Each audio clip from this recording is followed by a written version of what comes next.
राज्याचे मुख्यमंत्री देवेंद्र फडणवीस साहेबांनी, अजितदादांनी, शिंदे साहेबांनी सुद्धा वेळोवेळी मांडलेली आहे.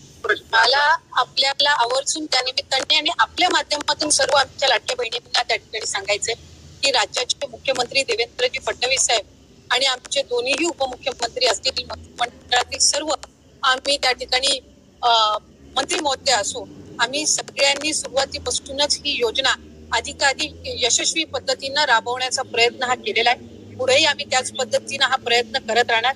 1500चा हप्ता हा महिलांच्या थेट खात्यामध्ये निवडणुकीच्या नंतर सुद्धा जवळपास 3 ते 4 हप्ते हे महिलांच्या खात्यामध्ये आज वितरित झालेले आहेत आणि त्याची प्रक्रिया सुरू आहे. अशाच पद्धतीने ही योजना पुढेही सुरू राहणार आहे. 2100च्या बाबतीतली जी भूमिका आहे ती राज्याचे मुख्यमंत्री देवेंद्र फडणवीस साहेबांनी, अजितदादांनी, शिंदे साहेबांनी सुद्धा वेळोवेळी मांडलेली आहे. एखादी महत्वाकांक्षी योजना ज्या वेळेला आपण आणत असतो त्यावेळेला त्याचा योग्य तो निर्णय राज्याचे मुख्यमंत्री आणि महायुतीचं सरकार ज्या वेळेला घेईल त्यावेळेला विभागाच्या वतीने आम्ही ते निश्चितपणाने या ठिकाणी घोषित करू. आज 1500चा लाभ देत असताना सुरुवातीला तर विरोधक म्हणायचे की हे 1500 पण तुम्हाला मिळणार नाहीत, पण त्यानंतर आम्ही ही योजना यशस्वीरित्या राबवली.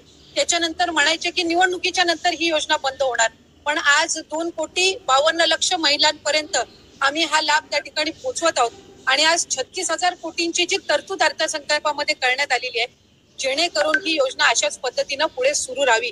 त्यामुळे आम्ही कुठलाही महायुतीच्या सरकारने लाडक्या बहिणींना दगाफटका दिलेला नाहीये.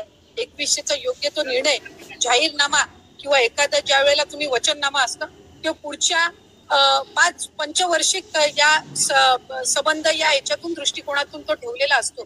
त्यामुळे त्या बाबतीतला योग्य तो निर्णय हा महायुतीचं सरकार हे निश्चितपणाने घेईल.